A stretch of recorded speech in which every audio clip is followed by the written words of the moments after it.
Bismillahirrahmanirrahim. Assalamualaikum warahmatullahi wabarakatuh. Innal hamdalillah nahmaduhu wa nasta'inuhu wa nastaghfiruh wa na'udzu billahi min syururi anfusina wa sayyiati a'malina. May yahdihillahu fala mudhillalah wa may yudlil fala hadiyalah. Asyhadu an la ilaha illallah wahdahu la syarikalah wa asyhadu anna Muhammadan abduhu wa rasuluh. Ya ayyuhalladzina amanu taqullaha haqqa tuqatih wa la tamutunna illa wa antum muslimun.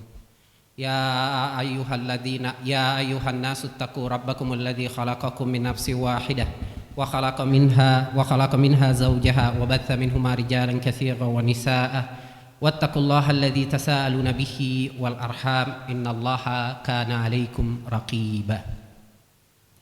Ya ayyuhalladzina amanu taqullaha wa qulu qawlan sadida yuslih lakum a'malakum wa yaghfir lakum dhunubakum wa may yuti'illaha wa rasulahu faqad faza fawzan 'azima.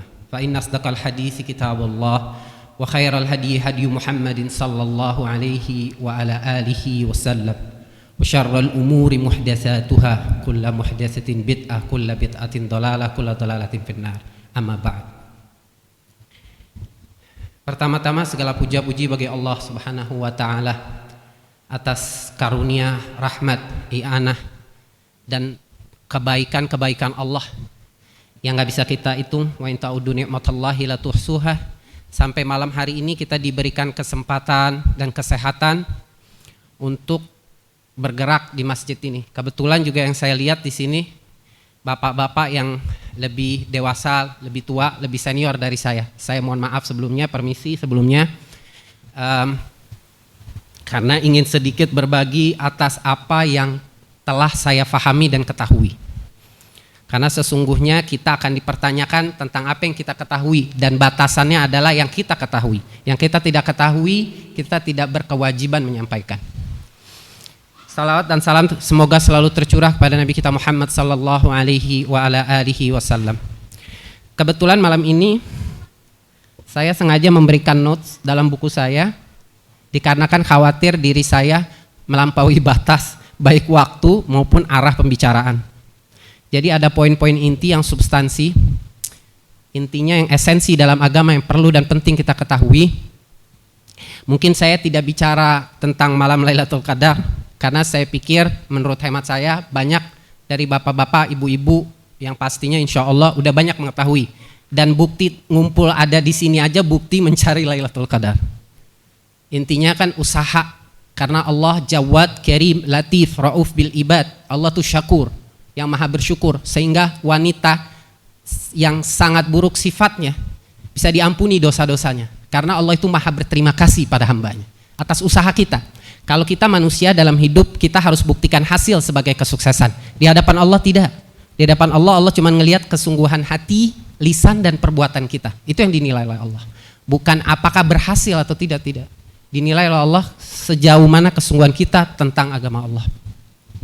Ada 3 hal yang akan kami di sini, saya Rushdi Abdullah Basabi, insyaallah wa tawassaw bil haq wa tawassaw bis sabar balighu anni walau ayah. Wa ma'alaika ilal balagh, ayat-ayat Quran yang menyampaikan bahwa tugas kita hanya menyampaikan. Rasul sallallahu alaihi wasallam, Nabi kita Muhammad, manusia yang paling cerdas, manusia yang paling mengetahui keadaan manusia lain. Nabi itu bersikap beda-beda. Terkadang Nabi tegas, terkadang Nabi lembut, terkadang Nabi seolah-olah kok Nabi begitu ya, sifat begitu. Nabi memposisikan diri dengan sebaik-baik sifat dan perilaku. Kalau ada yang tidak tepat, tidak sesuai dengan yang Allah mau, Nabi langsung ditegur. Sebagaimana dalam Al-Quran, fala taqulanna li syai'in inni fa'ilun dzalika ghadan illa ayyasha Allah. Ketika Nabi didatangi oleh seseorang menanyakan tentang hari kiamat, Nabi mengatakan besok akan saya jawab. Intinya gitu. Ini panjang ceritanya karena saya nggak mau fokus di situ. Tapi intinya Nabi itu kalau buat salah ditegur dan selesai. Para Nabi, para Rasul itu maksum. Yang dimaksud maksum, mereka tidak jatuh kepada kesalahan sama 2 kali. Jadi kalau mereka keliru, mereka ditegur dan diampuni oleh Allah. Itu maksum. Buat salah, ditegur, diampuni oleh Allah. Jadi nggak ada dosa. Para Nabi itu qad ghafarallahu ma taqaddama min dzambi wa ma ta'akhkhar. Adapun dosa-dosanya yang masa lalu, yang akan datang semua diampuni. Jadi disebut maksum. Karena tidak terus-menerus dalam kesalahan. Berbeda dengan kita manusia biasa yang bukan Nabi. Ini saya nggak mau bias kemana-mana ya. Intinya adalah yang harus kita fokuskan bukan individu-individu. Karena Imam Malik ibni Anas pernah mengatakan bahwa setiap perkataan manusia diambil dan ditolak kecuali penghuni kubur ini. Imam Malik bin Anas itu adanya di Madinah. Pemilik kubur ini siapa? Rasul sallallahu alaihi wa ala alihi wasallam. Jadi kita ketika ada penisbatan terhadap sebuah kelompok yang mereka menisbatkan diri kepada Islam, kepada sunnah, buktikan dengan sifat, selesai. Ukur, timbang sama sifat. Apa sifat Nabi? Apa sifat sahabat? Apa sifat salaf? Itu aja.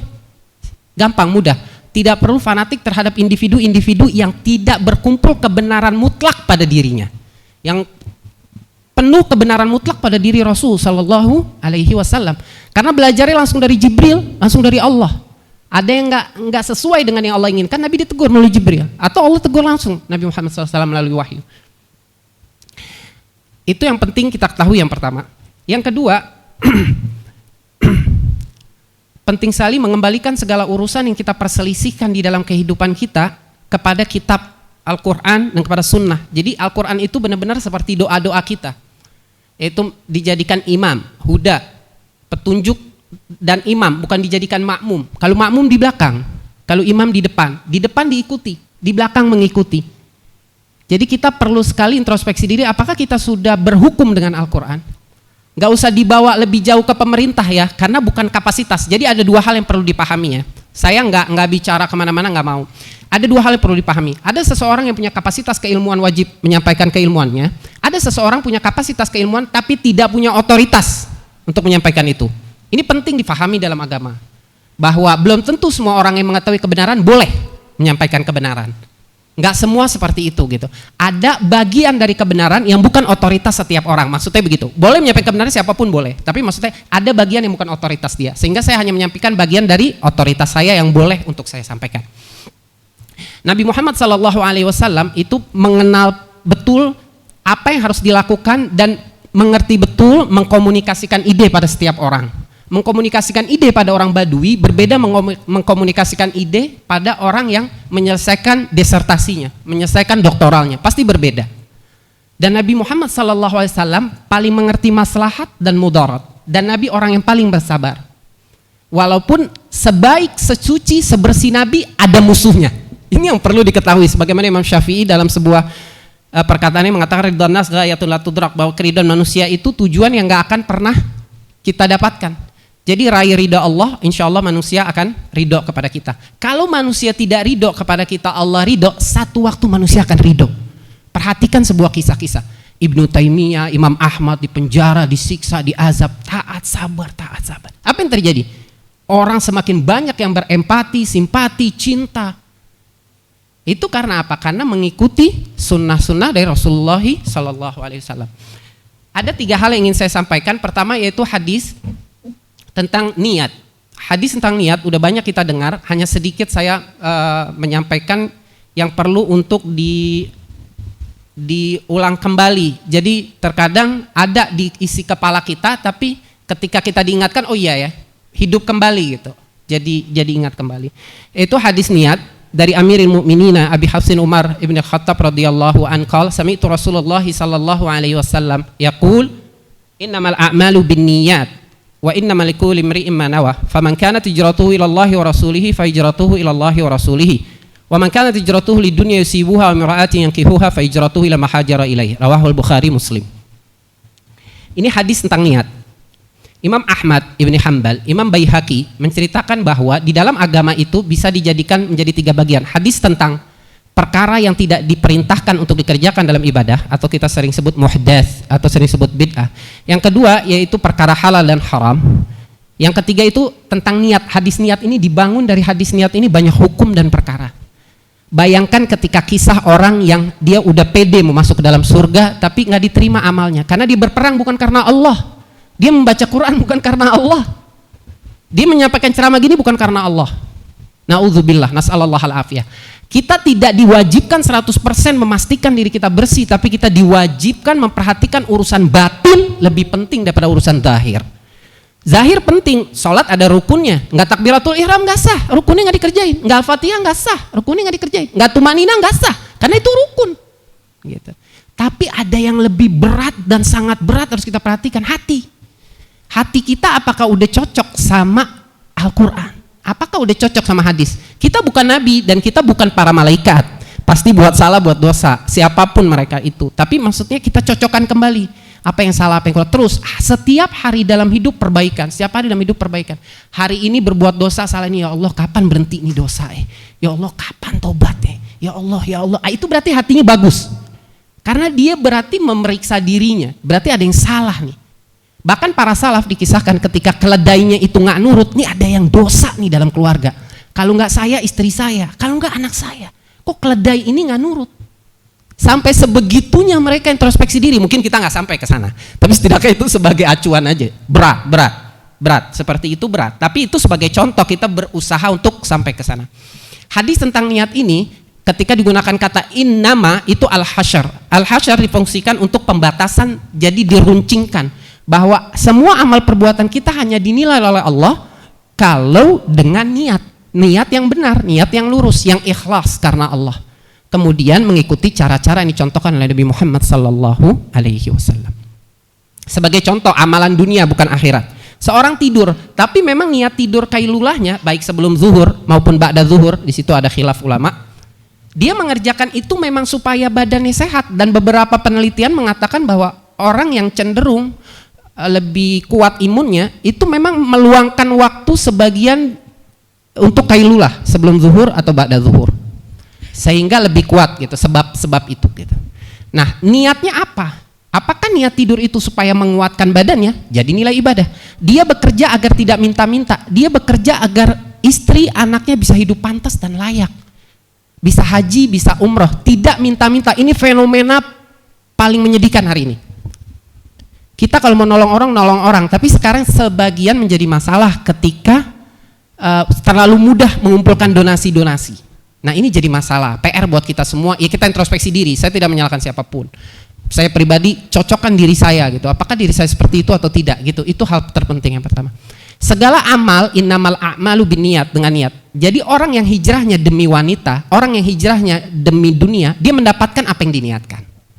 Sebagaimana seseorang melakukan sesuatu atas niat tersebut, dia akan sampai kepada niatnya. Jadi kalau kita berniat ibadah atau urusan dunia yang mubah, yang boleh, tapi kita niatkan untuk ibadah kepada Allah, maka itu dinilai ibadah walaupun bukan ibadah. Contohnya makan, contohnya tidur. Tidur boleh, tapi boleh nggak orang tidur 10 jam di siang hari, sore hari? Menjadi mudarat.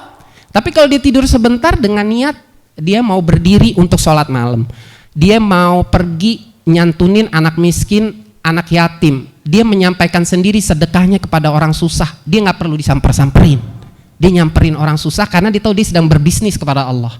Nah, contoh-contoh seperti ini yang baik. Jadi niat yang benar itu akan mengantarkan dia kepada surganya Allah. Tergantung niatnya, dia akan dibalas sesuai dengan niatnya itu.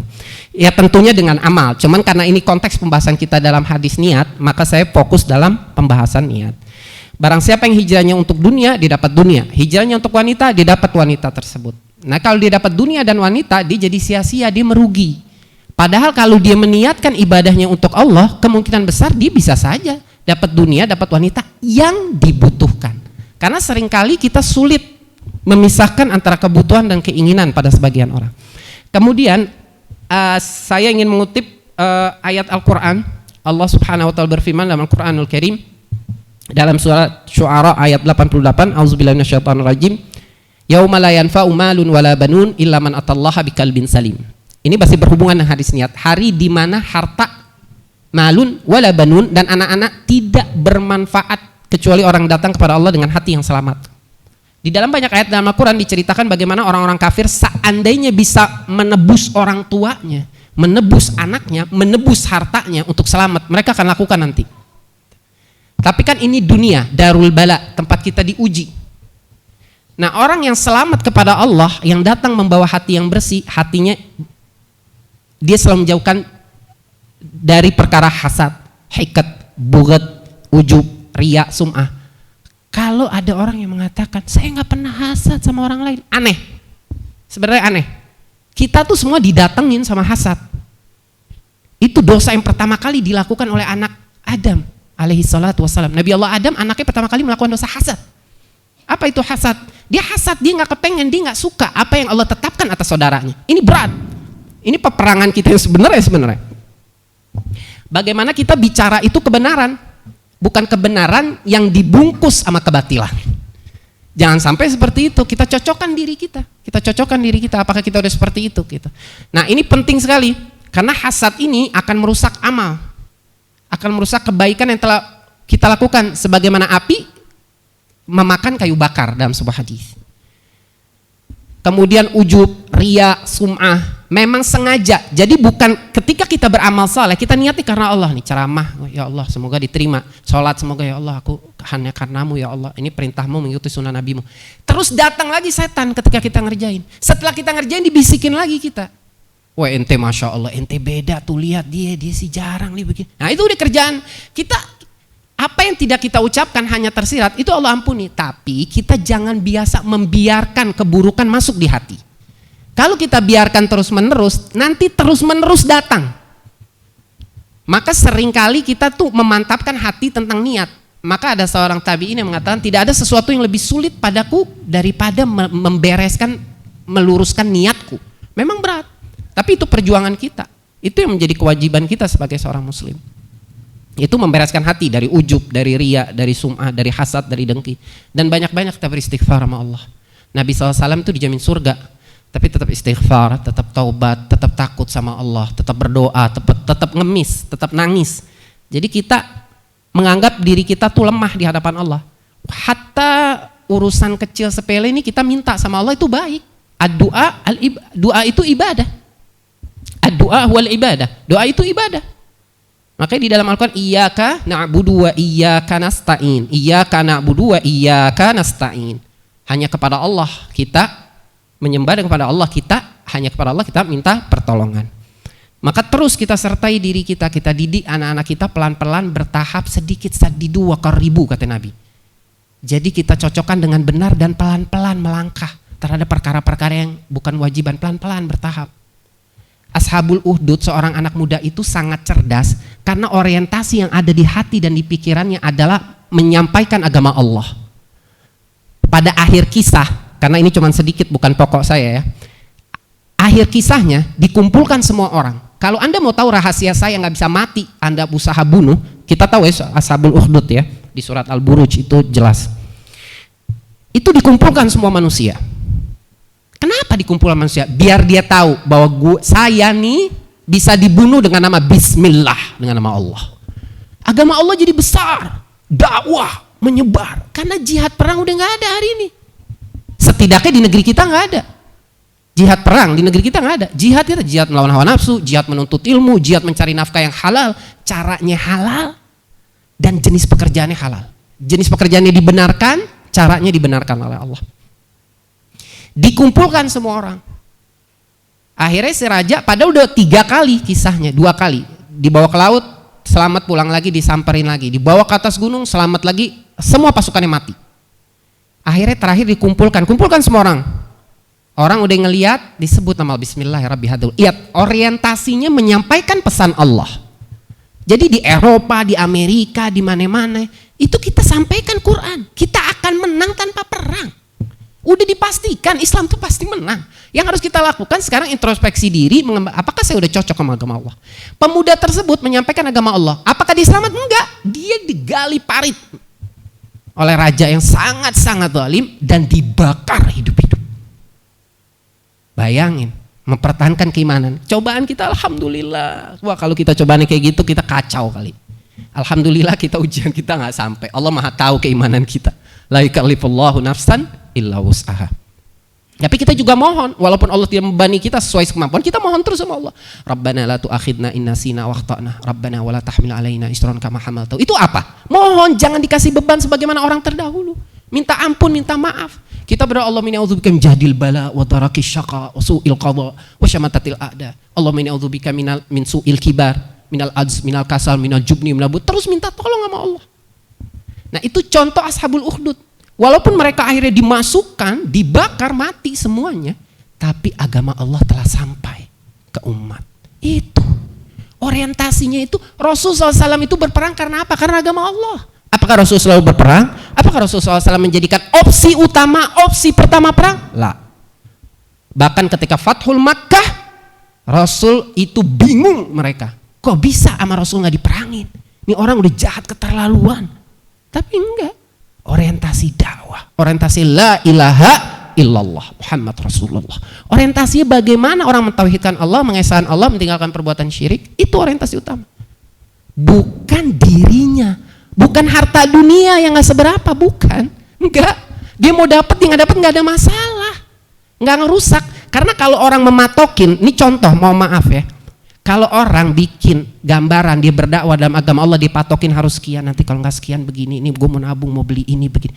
Nanti ada satu masjid yang lebih membutuhkan dibanding masjid lain. Karena di sini lebih awam atau lebih butuh, di sini udah banyak atau gimana? Atau di sini pedalaman ya sedikit, enggak deh. Itu gimana kira-kira di hadapan Allah? Udah dikasih amanah agama Allah, makanya anak yang disekolahkan agama jangan dibiarkan menjadikan agama itu sumber mata pencaharian dia. Bukan nggak boleh nih. Jadi ditempatkan pada bahwa menyandarkan dalam artian beda kalau dia kemudian menjadi ustadz, dia kemudian harus di pesantren, waktunya habis ya dia harus dibayar. Atau dia jadi dosen, ya dia harus dibayar karena waktunya diambil semua buat mengajar. Tapi maksudnya berorientasi dalam dakwah karena ittabi'u man la yas'alukum ajran wa hum muhtadun dalam surat Yasin. Ikuti orang yang nggak minta balasan, nggak minta fulus, gak minta jumlah nominal, dan mereka membawa kepada petunjuk. Nah itu contoh bagaimana orientasi berdakwah seorang pemuda dari Ashabul Ukhdud. Bagaimana dia berdakwah, bagaimana dia ikhlas sehingga dia tidak menunjukkan bahwa ini tentang diri saya, enggak, ini tentang agama Allah. Kemudian bagaimana hadis tentang innamal a'malu binniyat, bagaimana orang yang akan kembali nanti kita kepada Allah dengan hati yang bersih. Karena nanti hati yang bersih akan tercemin dari perbuatan, dari lisan. Bukan berarti kalau kita pernah bicara kotor hati nggak bersih, enggak. Terkadang kita manusia, tempat salah dan dosa, istighfar, mohon ampun, minta perbaikan sama Allah. Nanti insya Allah akan diperbaiki. Nah hadis yang terakhir yang akan saya bacakan, jadi semoga nggak bosan juga nggak gimana. Hadis yang terakhir hadis dari Nu'man bin Bashir, sama diriwayatkan juga oleh Imam Bukhari dan Muslim. Hadisnya panjang, cuman saya potong sedikit pada bagian terpenting. Ala inna fil jasadi mudghah idza salahat salahal jasadu kullu wa idza fasadat fasadal jasadu kullu ala wahil qalbu. Sungguh di dalam tubuh kita nih ada sekerat daging. Kalau daging itu bagus bersih, maka seluruh bagian tubuh bersih, bagus benar, sehat. Kami ingatkan kembali bahwa semoga Allah memperbaiki saya, kita semua diperbaiki oleh Allah, terutama amalan-amalan batin, kemudian amalan zahir. Jadi yang menjadi fokus dakwah Nabi Muhammad SAW selain amalan zahir juga penting, itu fokus utamanya adalah amalan batin. Karena mereka orang musyrikin Makkah itu mempunyai keyakinan yang tidak sesuai, yang salah, yang tidak cocok, yang tidak diridhoi oleh Allah. Sehingga Nabi disampaikan agar itu semua beres. Nah ketika hatinya beres, maka seluruh bagian tubuh akan nurut karena pimpinannya hati.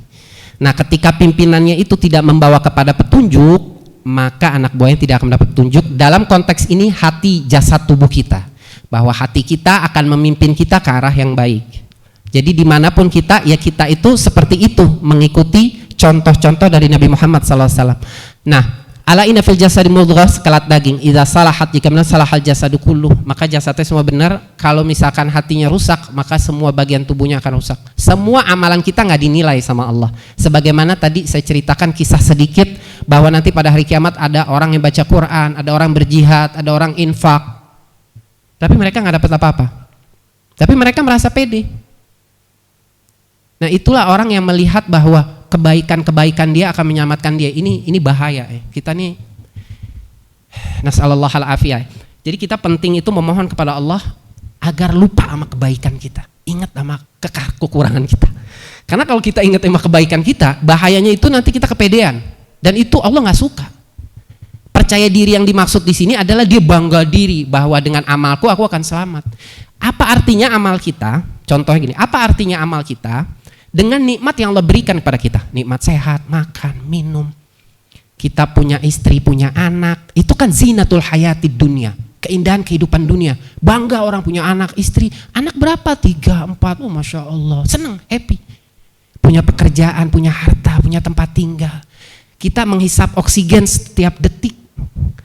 Kita nggak ada rekeningnya oksigen, kita nggak mesti bayar, kita bayar rekening listrik aja. Begitu besar nikmat Allah, begitu banyak nikmat Allah. Nah, apa yang kita lakukan dikembalikan buat kita. Tilka jannatul lati uristumuha bima kuntum ta'malun. Surga itu diberikan kepada kita atas amal perbuatan kita. Amal perbuatan kita yang baik itu pertolongan Allah. Makanya dikatakan orang yang masuk surga itu dengan rahmat Allah. Kenapa? Karena rahmat Allah kita bisa berada di masjid. Karena kebaikan Allah kita bisa sujud. Karena kebaikan Allah kita bisa berkata baik. Karena kebaikan Allah kita berpikir, perkataan tadi ada yang salah nggak ya? Ada yang dosa nggak? Ada yang jelek nggak niatnya? Nah, itu kebaikan Allah. Kita berarti disayang sama Allah. Kalau kita berniat baik hanya karena Allah, kita disayang sama Allah. Aman kita, insya Allah mudah-mudahan aman. Walaupun kita tidak merasa aman dalam arti pasti selamat, itu jelas tidak terpuji, salah. Tapi maksudnya kita berada di jalan yang benar. Udah berada di right track gitu, on the track. Tapi penting kita selalu merasa mengkoreksi diri, muhasabah diri. Karena Umar bin Khattab itu hasibu anfusakum qabla an tuhasabu. Umar bin Khattab itu orang banyak menghisap dirinya. Amirul Mukminin Umar sangat tegas gitu. Umar bin Khattab paling banyak dapat ilham. Sahabat yang paling banyak dapat ilham sejauh pengetahuan kami itu Umar bin Khattab. Walaupun Abu Bakar disepakati oleh Ahlus Sunnah lebih mulia dari Umar. Tapi Umar bayangin ketika dia khatib dalam satu masjid, perangan di negeri lain dia bisa katakan suruh berlindung balik bukit. Itu dibukakan berarti oleh Allah. Dan itu benar. Umar bin Khattab ada dalam Sahih Muslim diceritakan tentang fadail sahabat. Salah satu keutamaan para sahabat Rasul, Umar bin Khattab, kalau syaitan atau iblis ketemu di satu jalan, dia cari jalan lain, nggak mau ketemu Umar. Berarti seolah-olah kita bisa pahami sedikit bahwa ini Umar musuhnya bukan setan lagi, hawa nafsunya doang. Seolah-olah seperti itu. Walaupun setiap manusia digoda oleh syaitan, digoda oleh iblis. Nah, ini bentuk kita memperhatikan amalan-amalan batin kita agar kita itu selamat amalan-amalan zahir, karena amalan zahir akan mengikuti amalan-amalan batin kita yang benar. Kalau amalan batin kita benar, baik, insya Allah Allah akan perbaiki seluruh amalan-amalan zahir. Karena Allah berfirman dalam Al-Quranul Karim, wa yazidullahu alladhina ihtadaw huda. Orang-orang yang mendapat petunjuk itu akan ditambahkan petunjuk. Orang yang sudah dapat petunjuk tanpa petunjuk, kita beramal satu amal saleh biasanya dimudahkan melakukan amal saleh yang lain. Perhatikan kayak gitu. Atau ketika kita kita melakukan satu amal saleh, biasanya dimudahkan Allah melakukan amal saleh. Dan ketika Allah ridho, maka dia akan dimudahkan memahami agama Allah. Gak harus menjadi orang pintar, orang jenius ya. Gak wajib jadi ulamanya, gak wajib, gak semua wajib jadi ulama. Sebagian saja. Dan kita belajar yang terpenting 3 hal. Bagaimana mengenal Allah, mengenal Nabi Muhammad, dan mengenal Islam. Itu yang paling wajib, fardu ain. Buat setiap individu tidak ada perkecualian. Setidaknya perkara 3 yang paling pokok yang akan menjadi bekal kita di kubur dan akan menjadi bekal kita nanti pada hari kiamat kelak. Karena kita selamat fanatiknya sama Nabi Muhammad sallallahu alaihi wasallam, tapi bisa menyikapi dengan bijak segala keadaan. Seperti itu. Mungkin itu aja yang bisa kami sampaikan. Saya juga nggak tahu ini udah berapa lama nih. Alhamdulillah nggak ada yang negor, takutnya udah kelamaan juga. Terima kasih, mohon maaf atas kekurangan saya atau kelamaan dalam isi ceramah. Atas kekurangan ini kami mohon maaf. Billahi taufiq wal hidayah. Assalamualaikum warahmatullahi wabarakatuh.